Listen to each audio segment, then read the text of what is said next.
কি পরিমাণে ভিড়, বাপরে বাপ, কি মশা।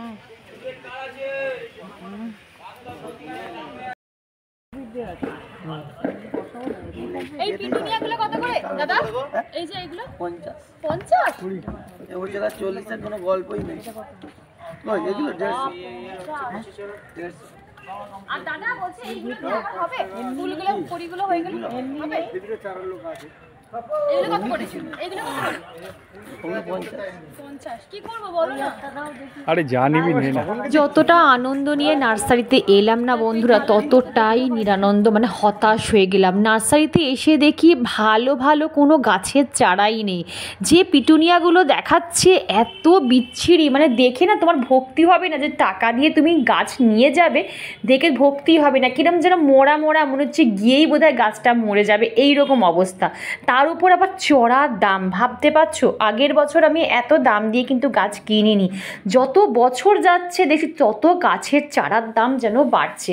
কিন্তু ওই যে আমরা বাগানি, আমরা ফুল গাছ ভীষণ ভালোবাসি, অন্তত এত গাছ না করতে পারলেও অন্তত 4-5টা তো শীতের গাছ করতেই হবে বলো। তো আমি নিয়েছি কিছু এখান থেকে গাছ। ডাঁটি সম্পূর্ণ দুটো আলাদা, ওই দুটোই হবে। আমি দুটো থেকেই দিচ্ছি, দুটো চারটে। আচ্ছা, আর কি গাছ আছে শীতের? শীতের ওই তো যত ফুল যা দেখছো এগুলো সবই শীতের। আর চন্দ্রমল্লিকা ছোট আছে? ছোট নেই, লাভ নেই, নিলে একটা 200 টাকা দেন। এই গাছ বাঁচাবো কি করে? একদম এত বড় গাছ বলছেন, মাঝে এর থেকে ছোট তুলে নিয়ে চলে গেল। আর এই দেখো, এটা আবার পরের নার্সারি, মানে এখানে না দুটো নার্সারি পর পর, একটা ওল্ড নার্সারি আর একটা যে নিউ নার্সারি, মানে প্রতিমা নার্সারির নাম, কিন্তু একটা পুরনো আর একটা নিউ। তো পুরনোটায় দেখলাম খুব একটা স্টক নেই, তো হাজব্যান্ড বললো পরেরটায় গিয়ে দেখো আছে কিনা, কিন্তু পরেরটায় এসে দেখলাম প্রচুর প্রচুর স্টক। আমি এখান থেকেই ম্যাক্সিমাম গাছগুলো কালেক্ট করেছি, বাট কী বলতো গাছের সাইজগুলো ভীষণ ছোট। আমার তো ভয় করছে যে আমি এই গাছগুলোকে কী করে বাঁচাবো।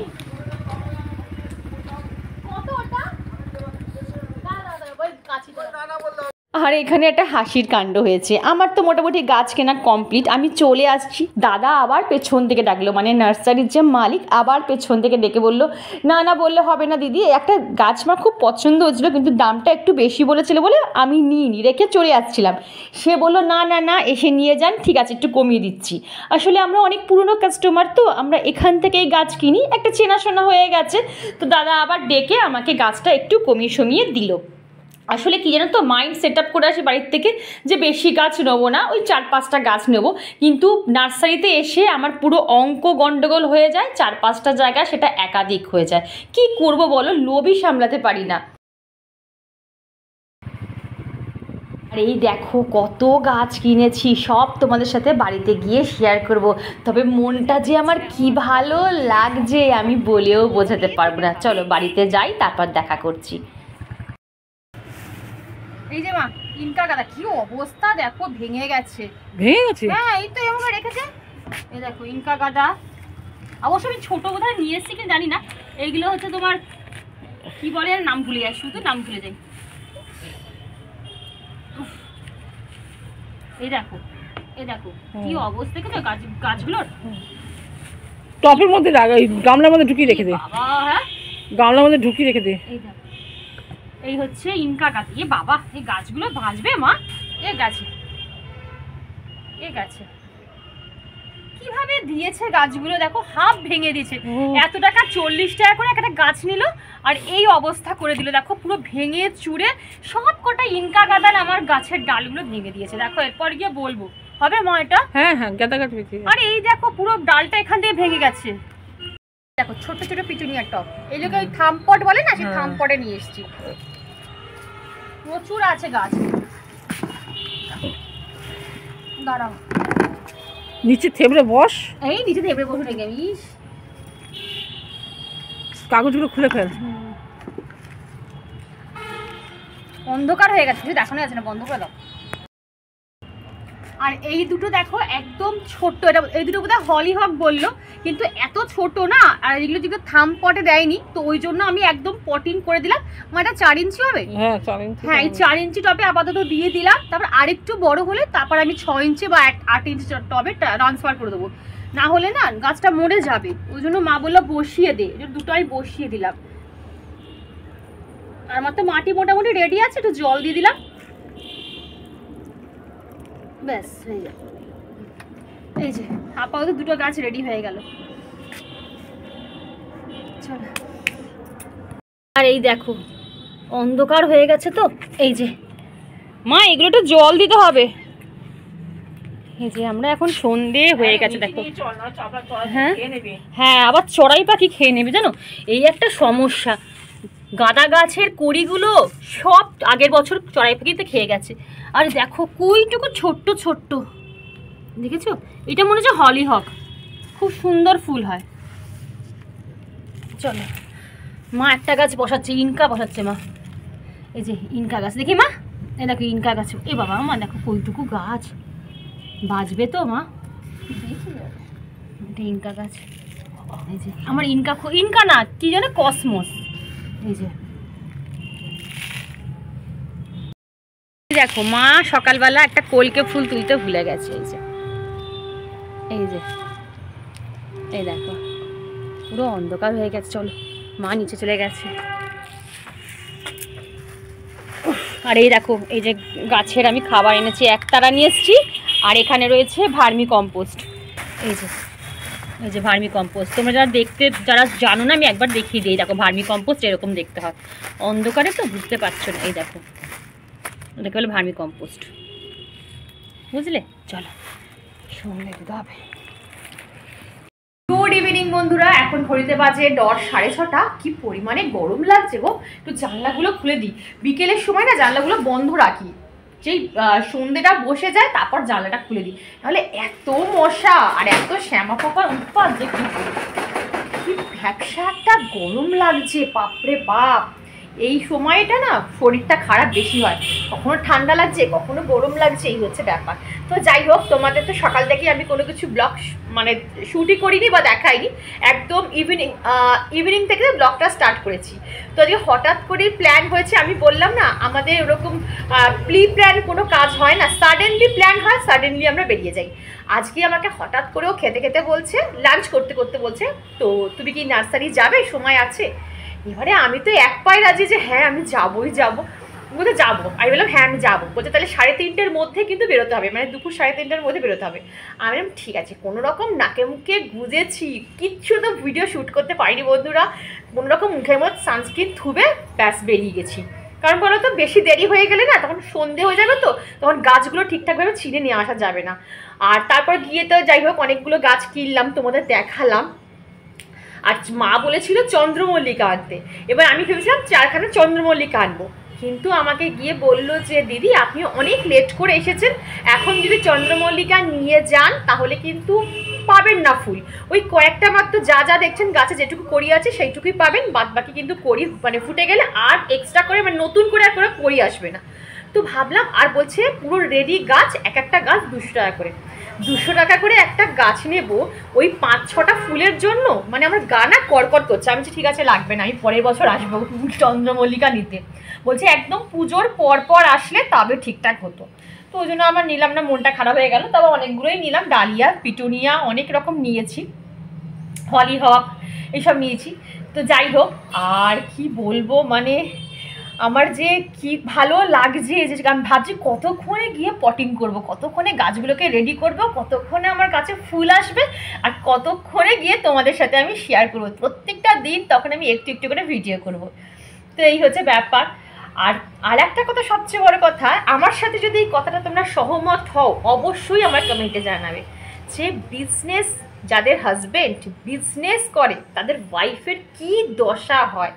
মানে সত্যি কথা বলতে গেলে তাদের কোনো সুখ শান্তি আহ্লাদ কিচ্ছু থাকে না, কারণ তাদের টাইমিংটা এমনই থাকে। মানে বললো আজকে যাব, সাডেনলি একটা এমন কাজ পড়ে গেল, ব্যাস পুরো পণ্ড হয়ে গেল। মানে এইরকম আমার জীবনে যে কত হয়েছে বন্ধুরা, যে আমরা প্ল্যান করেছি যাব, ব্যাস ফোন করে বলছে আজকে যেতে পারবো না, পরে যাব। মানে মনটা এত ইভেন আমি কুর্তি পরেও ছেড়ে দিয়েছি, মানে এইরকমও দিন গেছে। তখন তো প্রচণ্ড সত্যি কথা মাথা গরম হয়ে যেত, কষ্ট হতো, মানে মাথা গরমে যে আমি কী করবো ভেবে পারতাম না। বাট এখন না নিজেকে অনেক সংযত করেছি, এখন নিজেকে অনেক ঠান্ডা রেখেছি, কারণ যেহেতু বয়সের সাথে মানুষের ম্যাচুরিটি আসে, এখন ভাবি যে না এগুলো করে লাভ নেই, কারণ বুঝতে হবে না, মানুষের সমস্যাটা বুঝতে হবে। আমি ঘরে বসে আছি আর সে বাইরে বসে পুরো বিজনেস সামলাচ্ছে, তো তারটা তো আগে আমাকে বুঝতে হবে। তো দেখো আমি এতদিন মোটামুটি ওয়েট করেছিলাম, তো ওই আজকে মানে অগত্যা আমার সময় হয়েছে, তো আজকে আমি যেতে পারলাম। তো আমি এটা খুব মানি যে যতক্ষণ না আমার সময় আসছে, যতক্ষণ না আমার টাইমিং ভগবান দিচ্ছে, ততক্ষণ আমি কোনো কাজ চেষ্টা করলেও পারবো না। চেষ্টা তো করতেই হবে, কিন্তু সময়ের আগে আমি হার কিস পারবো না।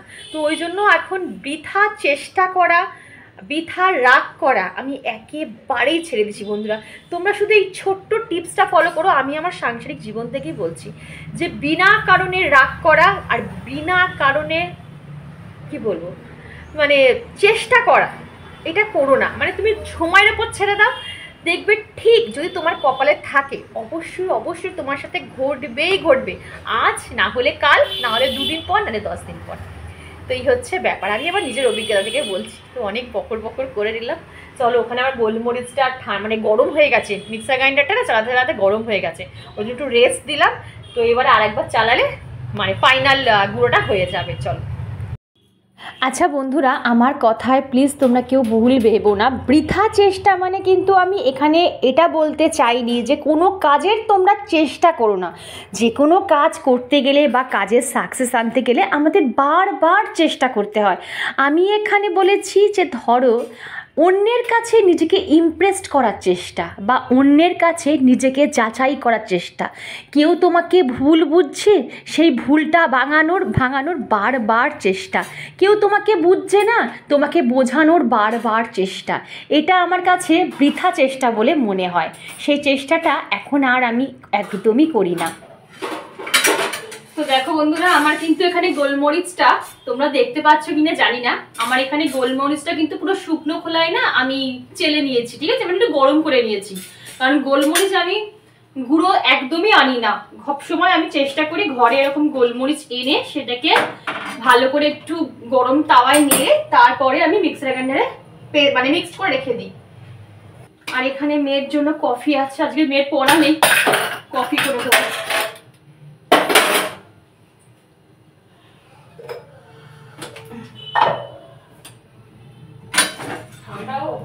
ঠান্ডা হয়ে গেছে।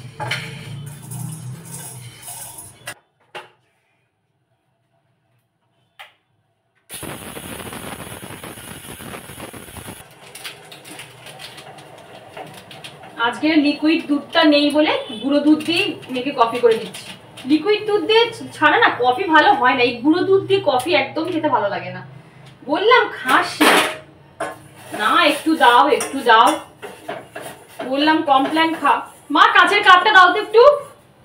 সংসার এমন একটা জায়গা না বন্ধুরা, যেখানে তোমাকে সব কিছু শিখিয়ে দেবে। এই যে আমরা মেয়েরা যখন সংসার জীবনে প্রথম পা রাখি, তখন কি সংসারের এত ঘোর প্যাচ এত কি আমরা বুঝতে পারি না? জানতাম, কিন্তু আস্তে আস্তে যত দিন যায়, যত বছর যায়, তত আমাদের একটা একটা করে দিন যায় আর একটা একটা করে অভিজ্ঞতা বাড়ে। কি ঠিক বললাম তো? তো এখন যেমন আমরা অনেকেই শিখে গেছি যে সংসারে কোন চেষ্টাটা করলে আমাদের কাজে আসবে আর কোন চেষ্টা করলে বারবার সেই চেষ্টাটা বৃথায় যাবে। যাক, কথা বলতে বলতে আমার মেয়ের জন্য হট কফি এখানে একটু রেডি হয়ে গেছে। আর হট কফির ওপর একটুখানি চকলেট সিরাপ, ওই যে হার্সের যে সিরাপটা, সেটাকে একটু দিয়ে দিয়েছি। চলো মেয়েকে একটু কফি আর একটু কুকিজ দিয়ে আসি, ও এটা ইভিনিং স্ন্যাক্স হিসাবেই খাবে, তারপরও পড়তে বসে যাবে। চলো, এখানে আমার পুরোপুরি রেডি, এবার ওকে আমি দিয়ে আসি। এই দেখো বন্ধুরা, একদম দোকানের মতন পুরো গোলমরিচের গুঁড়ো কিন্তু আমার রেডি, ঠিক আছে? এইটাতে না আলাদা টেস্ট হয়, যেটা আমরা কিনি প্যাকেজিং যেগুলো গোলমরিচের গুঁড়ো থাকে, কোনো টেস্টই হয় না, কিন্তু এটা এত সুন্দর একটা গন্ধ বেরিয়েছে যে কি বলবো। এই যে অনেক দিন স্টোর করা যায়, অনেক দিন। এখানে গুঁড়ো হচ্ছে আদা আর জিরে, আদা জিরে গুঁড়ো হচ্ছে। এইরকম স্টোর করে রেখে দিলেন অনেক সুবিধা গো, মানে মোটামুটি 5 দিন 6 দিন তো আমার ডিপ ফ্রিজে থাকেই, কোনো অসুবিধা হয় না। আর আমি বলবো কি, তোমরা এই ফ্রিজে রাখবে না, মানে নর্মালটায় রাখবে না, সবসময় তোমরা রাখবে ডিপে, এখানে রাখবে, তাহলে দেখবে অনেক দিন থাকে। আর একটা ছোট্ট টিপস বলি, মা একটু সাইড দাও, আর একটা ছোট্ট টিপস বলি, বাটা হয়ে গেলে না, যখন দেখছো তোমার বাটা হয়ে গেল, তখন এর মধ্যে একটুখানি তেল, সর্ষের তেল আর একটুখানি নুন অ্যাড করে দেবে। অনেক দিন ভালো থাকবে, কোনো স্মেল বেরোবে না। একটু সর্ষের তেল আর নুন এটা অ্যাড করে দেবে, মানে বাটার পর কিন্তু যখন পুরো মানে বেটে নেবে, পুরো রেডি হয়ে যাবে, রেডি মশলার উপর তোমরা একটু কাঁচা তেল আর নুন মিশিয়ে রেখে দেবে, চামচে করে মিশিয়ে দেখবে অনেক দিন ঠিক থাকবে। তো এই তো বন্ধুরা, এখন আমার এডিটিং চলছিল, বন্ধ করলাম। আর চলো এখন কটা বাজে দেখাই। এখন ঘড়িতে বাজে কটা, 9:30। আর এখানে আমাদের ডিনার একদম রেডি। ঠিক আছে, কি কি আছে মা? ডিমের অমলেট, একদম গরম গরম ডিমের অমলেট, বেগুন ভাজা, ওটা কি আছে মা? পনির। আচ্ছা, সকালবেলা এই দেখো, সকালবেলা আজকে পালং পনির করেছিলাম। বাবার ব্লাড হয়ে গেছে কেন? এরকম পালং পনির করেছিলাম। মেয়ে কিছুটা খেয়েছিল আর কিছুটা রয়েছে, রুটি দিয়ে খাওয়া হবে, মেয়ে আর হাজবেন্ড রুটি দিয়ে খাবে। আর এখানে রয়েছে ভাত। আর এই দেখো, এখানে সকালবেলা একটু পায়েস করেছিলাম, সিমুইর পায়েস, জানো তো? পায়েসটা বেলাতে করেছিলাম, সব রান্না বান্না কমপ্লিট করে তারপর পায়েসটা বসেছিলাম, ঠান্ডা করে সেটাকে ফ্রিজে রেখেছিলাম। আর পুরো ঠান্ডা ঠান্ডা পায়েস। আর তোমাদের দেখাই শুধু কীরকম মানে ক্ষীর টাইপের হয়ে গেছে, দেখো, তারাও দেখাই। দেখো পুরো ক্ষীর জমে গেছে, জমে না পুরো সেই ক্ষীর টাইপের হয়ে গেছে, দেখো মানে অস্বাভাবিক। আমি জাস্ট 1 চামচ খেলাম। আর সব রকম না ড্রাই ফ্রুট, মানে কাজু, পেস্তা, আমি ড্রাই ফ্রুট পুরো গুঁড়ো গুঁড়ো করে দিয়েছি। এই দেখো, কেশর সব দিয়েছি, দেখেছো? মানে দারুণ খেতে হয়েছে। আর আমি না পায়েসের মধ্যে কিন্তু চিনি অ্যাড করিনি, যে আমি অন্য কিছু দিয়ে করেছি, তোমাদের সাথে শেয়ার করবো। আর এটার মধ্যে রয়েছে ডাল, টমেটো দিয়ে হচ্ছে তোমার, আর কি দিয়েছিলাম মা? ক্যাপসিকাম, টমেটো, একটু রসুন ফোড়ন দিয়েছিলাম, এই দিয়ে একটু ডাল করেছিলাম। এটাই খাওয়া হবে, ঠিক আছে? চলো মা, ভাত বাড়ো। মা আমাকে একদম বেশি ভাত দেবে না, অল্প ভাত দেবে, ঠিক আছে? হ্যালো বন্ধুরা, একটু আগেই আমাকে একজন কমেন্ট করে বলেছে যে দিদি তুমি বাড়িতে কিভাবে কিচেন ক্লিনার তৈরি করো, একটু ভিডিও করে দেখিও, তাহলে আমার খুব উপকারে আসবে। তো তোমরা বলেছো আর আমি করবো না, তো হতেই পারে না। তো চলো, আমি দেখলাম যে না, আমার কিচেন ক্লিনারটা একদম অল্পই পড়ে আছে, আমাকে তো 2-1 দিনের মধ্যে তৈরি করতেই হবে। তাহলে আজকে না, কেন আজকে আমি তৈরি করে রেখে দিই, কালকে তাহলে আমি ইউজ করতে পারবো। অলরেডি আমার অনেকটাই আছে, তাও আমি তোমাদের দেখিয়ে দিচ্ছি। আর এইবার না আমি একটু অন্যরকম ভাবে ট্রাই করব। প্রত্যেকবার আমি একটু ঘুরিয়ে ফিরিয়ে ট্রাই করি, যে দেখি যে কোনটা দিয়ে বেশি তেল কালি মানে মুক্ত হচ্ছে বা বেশি চকচক করছে। তো এইবারে আমি কি করব, এইবারে আমি হারপিকের যে লালটা আছে না, এটা আমি অ্যাড করে দেখব যে কতটা ক্লিন হয়। তো সেটাই তোমাদের একবার দেখিয়ে দিচ্ছি। তো আমি এবার বলে নিই কি কি নিচ্ছি, তাহলে তোমাদের সুবিধা হবে। দেখো, এখানে আমি লাল রঙের হারপিকটা নিয়েছি, ব্লুটা কিন্তু নেবে না, বারবার বলছি ব্লুটা নেবে না, ব্লুটা একদম ফালতু, মানে পরিষ্কার হয় না। রেড কালার হারপিকটা নেবে, এই যে যেটাতে দেবো টয়লেট ক্লিন করি, এইটা নেবে। তার সাথে নেবে সার্ফ। সার্ফ না নিলে ভিমবার যে লিকুইডটা হয় সেটাও নিতে পারো, কোনো অসুবিধা নেই। বাট আমার কাছে ভিমবার লিকুইডটা এখন নেই, তার বদলে আমি সার্ফ ইউজ করছি, এই যে সার্ফ ইউজ করছি। আর নেব ডেটল, কারণ ডেটল ইউজ করা মানে যে আমাদের এখানে পিঁপড়ে পোকামাকড় খুব কম হবে, এটা জানো, আর জার্মস কিল করবে ডেটলে। তো আমি ডেটল তো অবশ্যই অ্যাড করব। আর তার সাথে অ্যাড করব একটু লেবু, পাতি লেবু না থাকলে এর বদলে তোমরা ভিনিগার অ্যাড করতে পারো, পাইডার ভিনিগার না হলে পাতি লেবু। আমার কাছে এখন ভিনিগার নেই, আমি এই পাতি লেবুটাই কিন্তু অ্যাড করে দেবো। আর নেব সামান্য পরিমাণে একটু খাবার সোডা দিলে কি বলতো, মানে খুব জায়গাটা, মানে কোনো ধরো দাগ পড়ে রইলো, সেই দাগটা খুব তাড়াতাড়ি উঠে যায়, তো খাবার সোডা নেব। তো এই আর কিচ্ছু না। তো এটাকে আমি জাস্ট খুললাম,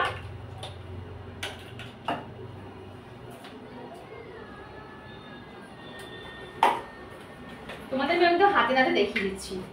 জাস্ট হারপিকটা, মা দেখো দেখাচ্ছে কিনা, হারপিকটা নিলে, এই হারপিকটা নিলাম, এই 1 ছিপির মতো হারপিক নেবে। এবার তোমাদের কত ml বানাবে সেটা তোমাদের উপর ডিপেন্ড করে, ঠিক আছে? 1 ছিপি ডেটল,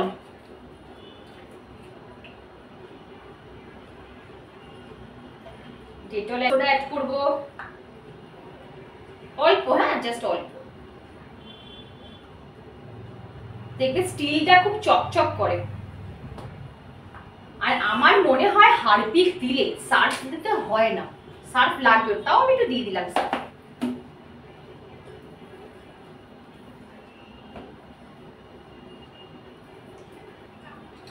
এই তো একদম তৈরি হয়ে গেল কিন্তু আমার হোমমেড কিচেন ক্লিনার।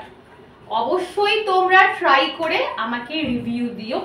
আমি একবার তোমাদের দেখিয়ে দিচ্ছি কিভাবে ইউজ করতে হয়। মোটামুটি দেখো যে আমার কিন্তু সবসময় গ্যাস স্টোভ পরিষ্কারই থাকে, ঠিক আছে, খুব একটা নোংরা থাকে না। তাও তোমাদের আমি একবার ক্লিন করে দেখিয়ে দিচ্ছি। জাস্ট স্প্রে মারো, একটু শেক করে নিয়ে স্প্রে মারবে এরমভাবে, সব কিছুই দেখিয়ে দিচ্ছি, ঠিক আছে। বেশি একদম অল্প কোয়ান্টিটি নেবে আর এরকম মাইক্রোফাইবার কাপড় দিয়ে ভালো করে একটু পরিষ্কার করে দেবে। তোমাদের আমি এক্ষুনি দেখাচ্ছি যে কতটা পরিষ্কার হয়। স্প্রে